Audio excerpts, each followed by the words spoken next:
pareil, mais...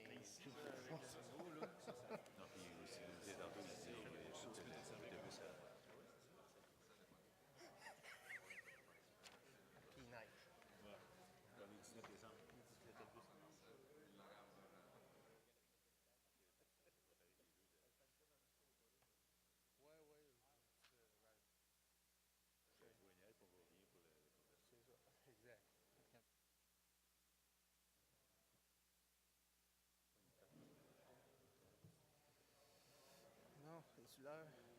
C'est l'heure.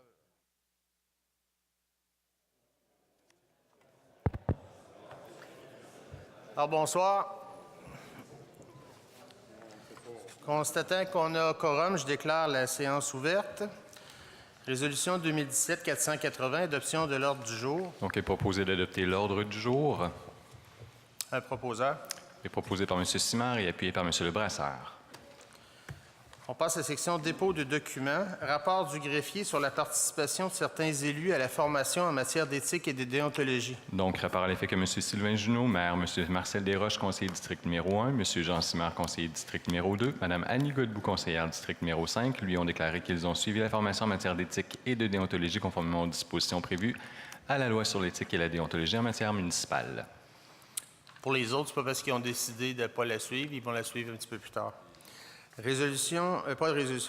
Dépôt du registre des dons, marques d'hospitalité ou tout autre avantage reçu par un membre du Conseil. Donc, aucune déclaration n'a été faite en 2017 auprès du greffier par un membre du Conseil de la Ville au terme de l'article 6 de la loi sur l'éthique et la déontologie en matière municipale. C'est une obligation donc légale de déclarer tout don de plus de 200 $ qu'on pourrait avoir reçu dans l'exercice de notre fonction d'élu. Aucune déclaration de ce type n'a été faite pour cette année. Dépôt. Pardon?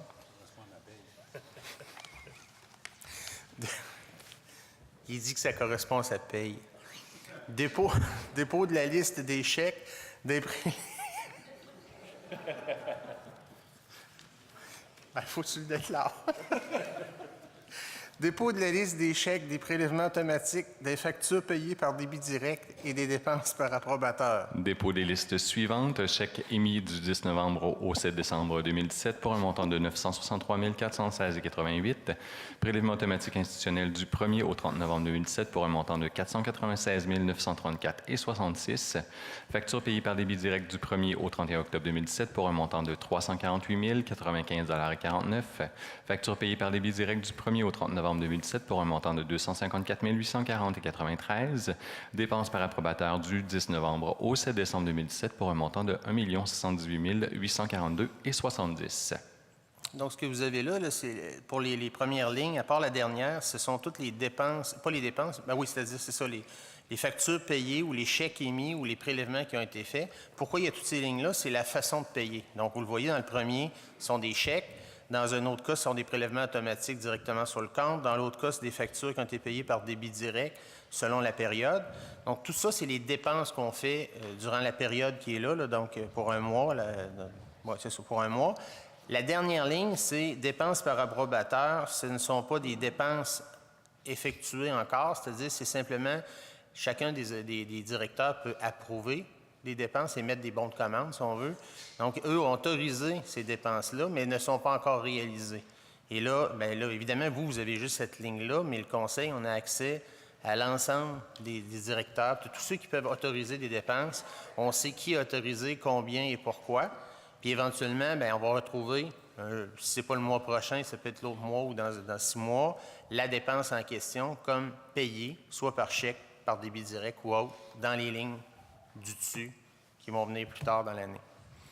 Question découlant du procès-verbal du 5 décembre 2017. Est-ce qu'il y a des questions?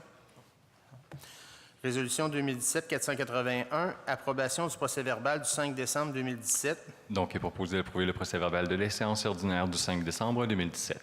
Passe à la période de questions des citoyens. Je m'excuse, Monsieur le maire, j'aurai besoin d'un proposeur. Oui, ça va prendre un proposeur. Donc, est proposé par Mme Godbout et appuyé par M. Lebrasseur. Et on passe à la période des questions des citoyens d'une durée de 15 minutes. Et je vais... Oui. Oui, bien pour les questions, oui. Ah, il n'y a pas de problème. Bien, bonjour. Bonjour. Bonjour. Ouh, Monique Gendron. Route Tessier. Écoutez, j'ai parlé à monsieur, je sais pas, j'ai écrit à monsieur Brulotte, c'est moi,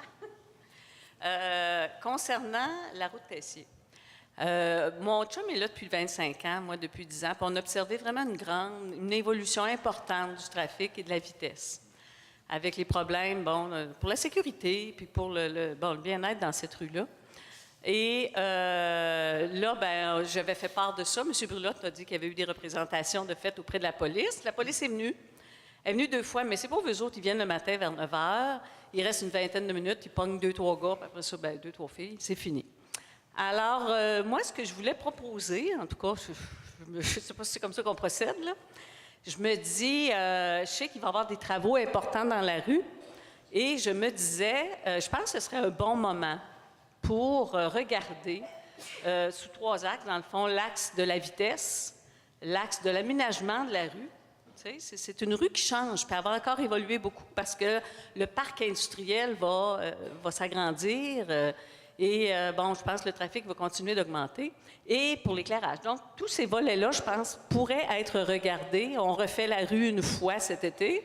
On ne le fera pas aux 5 ans, tu sais. Ça fait que je pense que c'est le bon temps de le faire, de regarder dans l'avenir. Et je veux même offrir mes services. Je ne sais pas si ça se fait non plus. Moi, je serais prête à dire, je peux mettre du temps, moi, là, pour qu'on regarde ça, si vous avez besoin d'aide pour ce faire. Alors, c'est ça l'objectif de ma présentation ce soir. Vous n'êtes pas la première qui en parle de l'aspect vitesse puis l'augmentation du trafic. L'augmentation du trafic, il n'y aura pas de miracle. Là. On s'entend que... Non, ça va continuer. Ce ne sera pas juste sur Tessier. On le voit sur 138, on le voit partout. Oui, c'est ça. Ça fait partie de la vie. Par contre, la vitesse, c'est un problème. Il y a différentes solutions, ou en tout cas options. Comme vous dites, la police, mais la police, c'est ponctuel. Puis, mais par contre, n'hésitez pas à appeler quand même.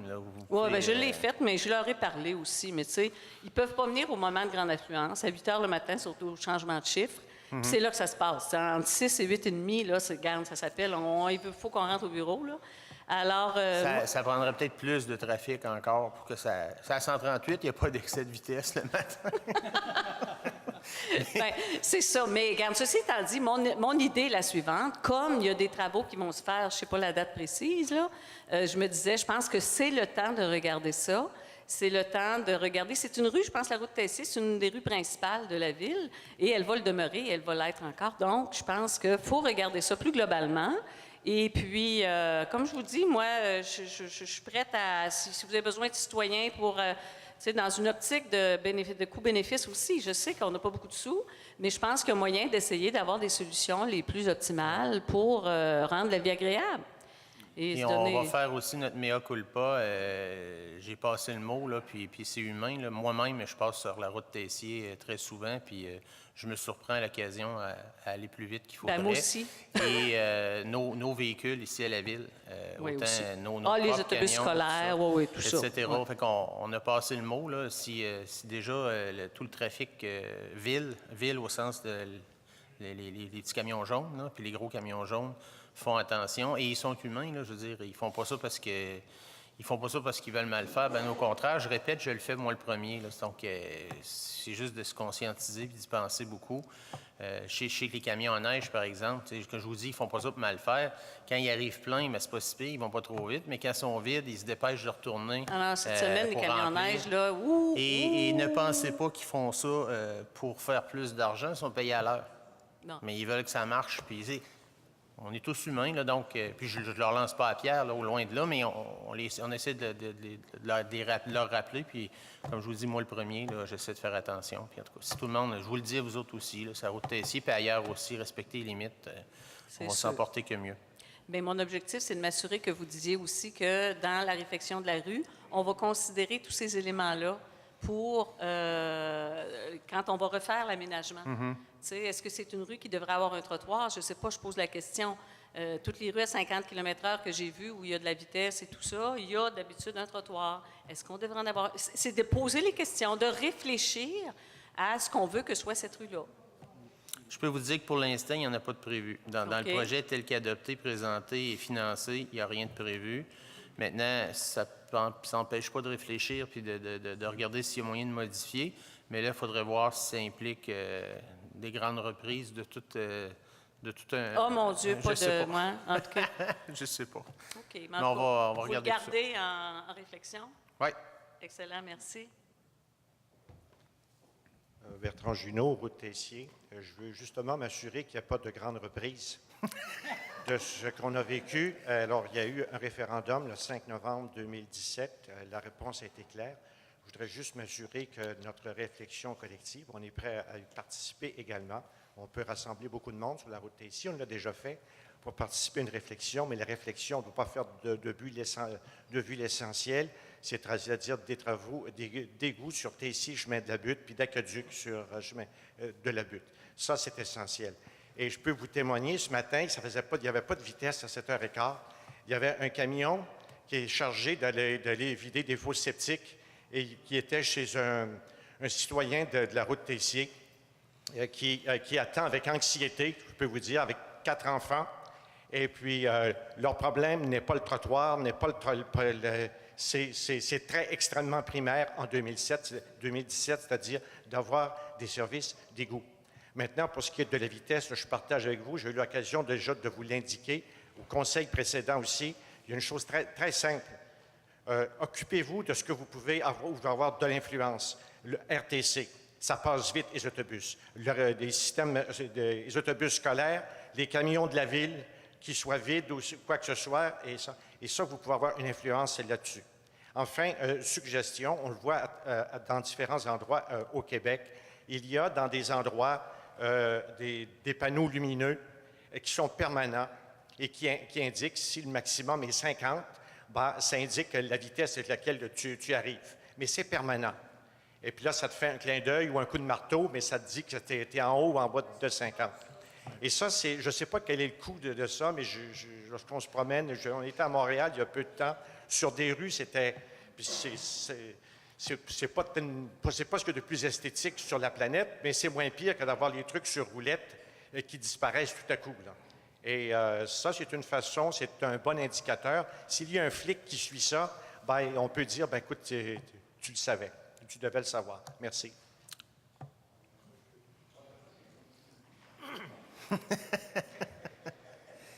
Bonsoir. Bonsoir. Richard Junot, du camping Junot. Vous cherchez des moyens pour faire des économies. Alors, je me demande si c'est encore pertinent d'avoir un policier ici. Le temps des chicanes, je pense qu'il est passé. Il n'y en a plus. C'est-tu vraiment nécessaire d'en avoir un à chaque soirée? Non, en fait, justement, on en a parlé aujourd'hui. Et ce qui était prévu, c'était pour l'année, évidemment. Là, on donne le calendrier des séances au début d'année pour qu'il y ait présence policière. Puis je pense que c'était une bonne chose qu'il y en ait jusqu'à tout récemment. Et là, ce qui était convenu aujourd'hui, c'est que à partir de 2018, normalement, il n'y aura pas de présence policière. Par contre, de toute façon, il y a toujours des policiers qui sont en patrouille dans le coin. Puis donc, ils vont savoir quand même l'horaire des séances, ils vont être proches. S'il y a quoi que ce soit, on va pouvoir intervenir, mais c'est déjà réglé, là, comme quoi il n'y aura plus de... Cela dit... je vois que tu fais bien ton travail. Pardon? Je vois que tu fais bien ton travail. Ah, j'essaye. mais cela dit, je comprends qu'il y a un coût pour l'agglomération que d'avoir un policier présent ici, mais nous, on n'est pas facturés à leur présence, là. Qu'ils soient présents ou pas, en fait... Monsieur, ici, nous coûte 25 millions par année. C'est-à-dire qu'il est compris dans la quote-part et qu'ils viennent pas, la quote-part va être la même. Et donc, qu'il y en ait deux qui viennent pas, peu importe, il n'y a pas de facturation à la pièce. Par contre, on est citoyen de l'agglomération, puis nécessairement, tout ce qui se dépense, on finit par le payer, puis ça a un impact, là. Mais je ne sais pas si, monsieur, peut peut-être me répondre, quand il y a un policier qui vient ici, est-ce que c'est un effectif supplémentaire ou il fait partie de l'effectif du territoire? Donc, il n'y a même pas d'embauche supplémentaire, c'est juste que lui, là, il est comme positionné ici. La route ici. On ne le dira pas, on va continuer à dire venir ici, puis vous irez sur la route Tessier que monsieur propose. Bonsoir. Bonsoir, Jean-Pierre Paquette, la rue Tessier. On parle de vitesse. C'est pas un reproche, mais c'est juste une petite remarque que j'ai remarqué que la boîte à mal, les boîtes à lettres, les premières chutes de neige, la vitesse de la charrue peut-être passait un peu vite parce que les boîtes à lettres étaient virées de bord. Non, c'est juste pour dire aux gars, la vitesse, bien, aussi pour les charrues, quand ils nettoient, ils n'ont pas besoin de rouler trop vite non plus, parce qu'elle était folle la neige, puis la mienne était virée, puis là, mon deuxième voisin aussi, fait que c'est pour ça que j'avais le commentaire. Merci.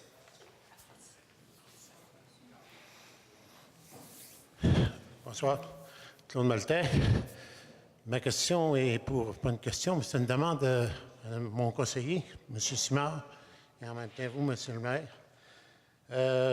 J'ai été surpris depuis la semaine de voir que le souffleur avait repassé sur notre rue. D'abord, c'est la rue du Fenouil, une des petites rues de Saint-Augustin-Pollard qu'on parking d'un bord. Alors, il dit très bonne idée.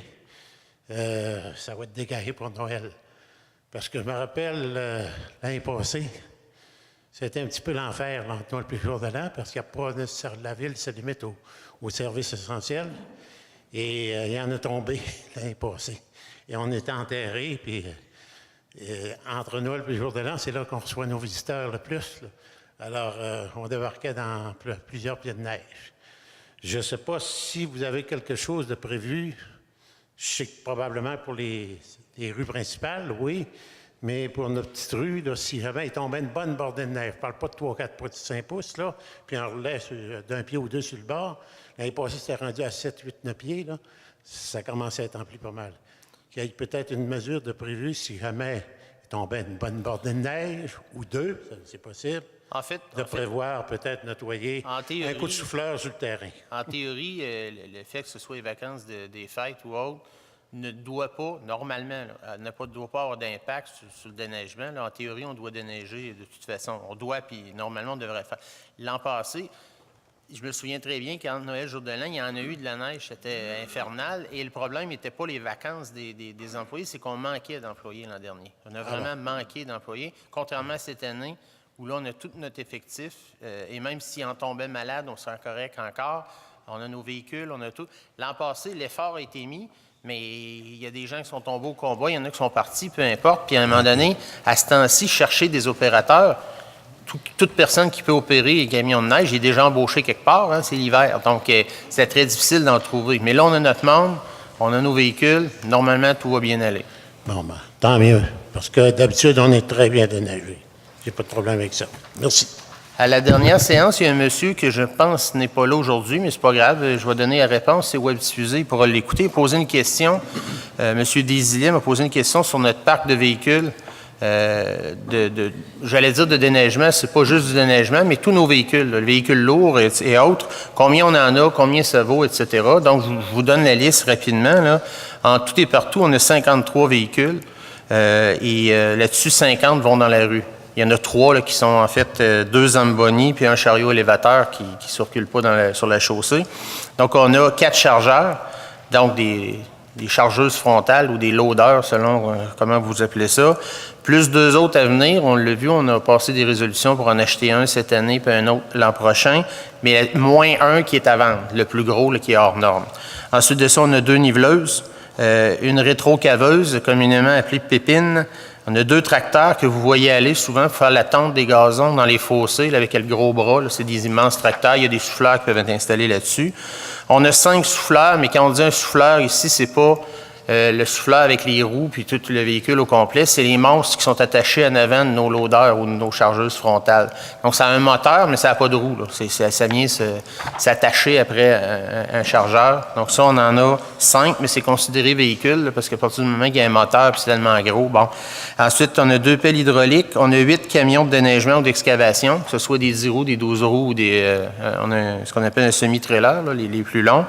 On a un balai de rue, 3 machines à trottoir, donc les chenillettes là, qui déneigent les trottoirs ou qui soufflent. On a 23 camionnettes et pick-up, 1 automobile, 2 camions fourgons dans lesquels il y a tout l'équipement de menuiserie puis se promènent d'un bâtiment à l'autre. Puis comme je vous disais, la Zamboni, chariot élévateur, plus plusieurs remorques et autres petits équipements. Donc ça vous donne une idée. Ensuite, la valeur de tout ça à l'achat, la valeur à neuf, c'est-à-dire la valeur qu'on a payée chacun de ces équipements-là, additionnés au complet, 5 426 000. Ça, c'est la valeur, mais ce n'est pas la valeur du parc actuel, parce qu'évidemment, il y a de l'usure là-dedans, donc c'est beaucoup moins que ça. Là, mais à l'achat, tous ces équipements-là ont coûté 5 426 000. Et à peu de choses près, là, ils sont tous payés. Ils ne sont pas sur le financement. Ouais, ben, je vous dis ça, là, il y a une chenillette, je sais qu'on a passé un règlement d'emprunt l'année passée, etc. Mais le gros des véhicules, même la niveleuse qu'on vient d'acheter il y a quelques semaines, et les 2 chargeurs, dont un qu'on va acheter bientôt, puis l'autre l'an prochain, sont financés, sont pas sur des règlements d'emprunt, mais plutôt, dans un cas, sur les chargeurs sont payés à partir du fonds de fonctionnement, donc l'argent qu'on avait disponible, et la niveleuse qui a été achetée, elle est sur ce qu'on appelle le fonds de roulement. Le fonds de roulement, ce n'est pas l'argent qui est dans le compte de banque, c'est un montant qui a été voté il y a plusieurs années, qui est là, c'est 2 millions. Et c'est comme si on avait un endroit où on peut aller emprunter. Donc, on a ce 2 millions-là qui est là, et on s'emprunte à soi-même avec des paiements annuels qu'on fait donc sur X années, la durée de vie de l'équipement, etc. Et on peut financer nous-mêmes, et on sauve de l'intérêt à ce moment-là sur cet emprunt-là parce qu'on ne se verse pas d'intérêt à nous-mêmes.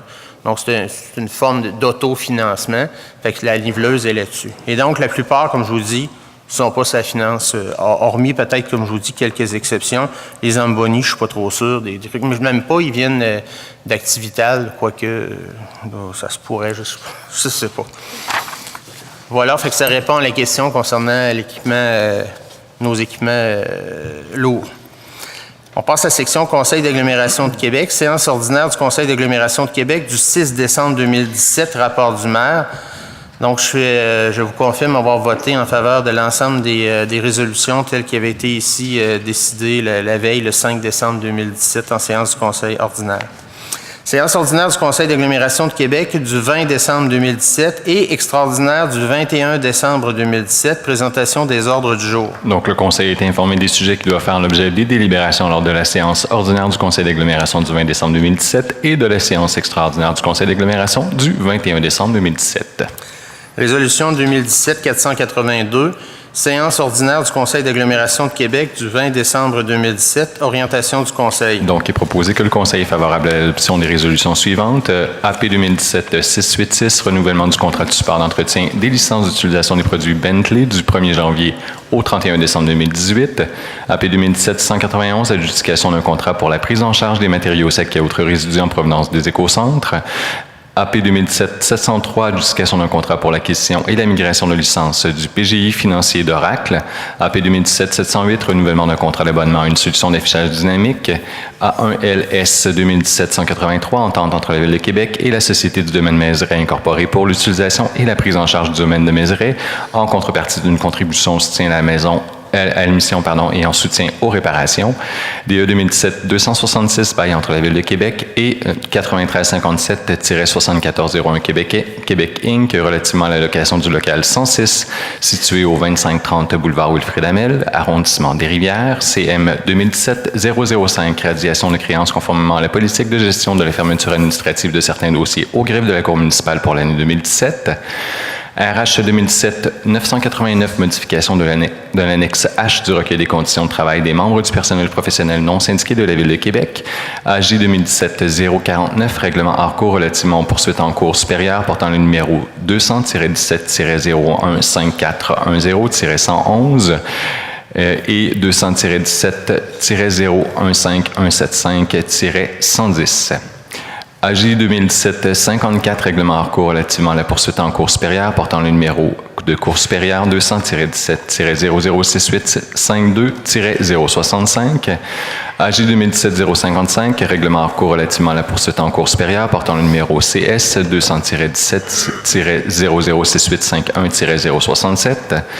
AP 2017-706, adjudication d'un contrat pour l'acquisition, la maintenance, l'abonnement de droits d'usage de logiciels bureautiques, de systèmes métiers et de produits commerciaux prêts à l'emploi, lot 13. AP 2017-713, adjudication d'un contrat d'abonnement aux services de recherche Gartner et de services d'accompagnement. AP 2017-717, avis de modification numéro 1 relatif au contrat pour la fourniture de compteurs d'eau avec registre. AP 2017-719, adhésion de la Ville de Québec à une entente contractuelle du Centre de services partagés du Québec pour l'allocation des liens téléphoniques Centrex. AP 2017-723, adjudication d'un contrat d'entretien et de support Microsoft de type Enterprise pour une période de 39 mois du 1er octobre 2017 au 31 décembre 2020. AP 2017-740, renouvellement des contrats pour le service de soutien d'entretien et de mise à jour des modules de la suite e-business d'Oracle et le rehaussement du niveau de service. AP 2017-747, renouvellement du contrat pour la maintenance et le soutien pour les produits de la suite Agile du 1er janvier au 31 décembre 2018. AP 2017-761, adjudication d'un contrat pour les travaux d'entrepreneurs en électricité, lot 1. DE 2017-269, entente entre la Ville de Québec et l'administration portuaire de Québec relativement au versement d'une subvention pour la réalisation du projet Étude des besoins logistiques pour soutenir la croissance de l'industrie des croisières à Québec dans le cadre de la stratégie de développement économique de la Ville de Québec. DE 2017-272, intervention à l'acte de vente entre Gestion Roland-Baudin Incorporée et Cap des régions Roland-Baudin, société en nom collectif, établissement d'une servitude réelle et perpétuelle d'utilité publique sur une partie du lot 5 607 761 du cadastre du Québec, circonscription foncière de Québec, acceptation d'une option d'achat en faveur de la Ville à l'égard d'une autre partie du lot 5 607 761 du même cadastre, arrondissement de Sainte-Foy-Sillery-Cap-Rouge. FN 2017-055, ratification de l'appropriation de 15 394 500 à la réserve financière pour le paiement d'une dette d'agglomération. FN 2017-057, ratification de l'affectation des paiements comptants à 2 projets d'immobilisation du programme triennal d'immobilisation 2017-2019 dont le budget a été révisé et autorisation pour l'application des paiements comptants sur des dépenses dans les règlements d'emprunt réalisés en 2017. FN 2017-058, fermeture de 8 règlements d'emprunt, réduction des pouvoirs de dépensiers, annulation des soldes résiduaires, pouvoirs d'emprunt et utilisation des soldes disponibles des 10 règlements. RH 2017-1049, modification de la nomenclature des emplois professionnels. TI 2017-076, entente entre la Ville de Québec et la Société de transport de Québec, Réseau Transport La Capitale, relative à l'implantation d'un service évolué de radiocommunication pour le territoire de la Ville de Québec. AP 2017-766, adjudication d'un contrat pour les prévisions météorologiques, hydrométéorologiques et glaciologiques sur le territoire de la Ville de Québec, lot 1. DE 2017-194, entente entre la Ville de Québec et la Coopérative des horticulteurs de Québec, relativement à la gestion du Grand Marché de Québec au pavillon de commerce sur le site d'Expo-Cité. DE 2017-270, autorisation d'utiliser une partie des sommes disponibles à même le Fonds de développement des territoires pour couvrir certaines dépenses du service du développement économique et des grands projets. DE 2017-279, autorisation de transférer des sommes à la réserve financière favorisant l'entrepreneuriat et la réalisation de projets économiques structurants, RAVQ 988. PA 2017-031, adoption du programme de règlement de l'agglomération, modifiant le règlement numéro 207 concernant le schéma d'aménagement de la communauté urbaine de Québec relativement au retrait du lot 1 898 267 du cadastre du Québec des zones inondables, RAVQ 1156, A1GT 2017-112, règlement de l'agglomération sur la réalisation d'un projet de marché public sur le site d'Expo-Cité, RAVQ 1147, PO 2017-011, règlement modifiant l'entrée en vigueur de certaines dispositions du règlement modifiant le règlement de l'agglomération sur les systèmes d'alarme contre l'intrusion et le contrôle des fausses alarmes, RAVQ 1148, PA 2017-025, règlement modifiant le règlement de l'agglomération sur les contrôles intérimaires instaurant des marges de recul à l'axe applicable aux lots situés en bordure d'un corridor structurant de transport en commun, RAVQ 1153, FN 2017-051, règlement d'agglomération sur les coûts des permis et des licences, des taxes spéciales, la tarification des biens et de services et les frais autres, RAVQ 1154, A1GT 2017-178, règlement de l'agglomération relativement à la réalisation d'un projet d'habitation sur le lot numéro 1 570 908 du cadastre du Québec dans le cadre du programme de logement social, RAVQ 1155, TI 2017-070, règlement de l'agglomération sur une dépense mixte pour l'acquisition et l'installation de matériel et de logiciels, ainsi que sur le service professionnel et le personnel requis pour la mise en service de solutions d'affaires en matière de technologie d'information et de télécommunications et sur l'emprunt nécessaire au paiement des coûts qui sont rattachés, RAVQ 1159. FN 2017-065, ratification de l'affectation des paiements comptants à 2 projets d'immobilisation du programme triennal d'immobilisation 2017-2019 dont le budget a été révisé et autorisation pour l'application des paiements comptants sur les dépenses dans le règlement d'emprunt réalisé en 2017 et est proposé de donner au maire l'opportunité de voter à l'encontre d'une orientation si de nouveaux éléments surviennent après l'adoption de la présente résolution dans la mesure où ces derniers justifieraient de s'y opposer.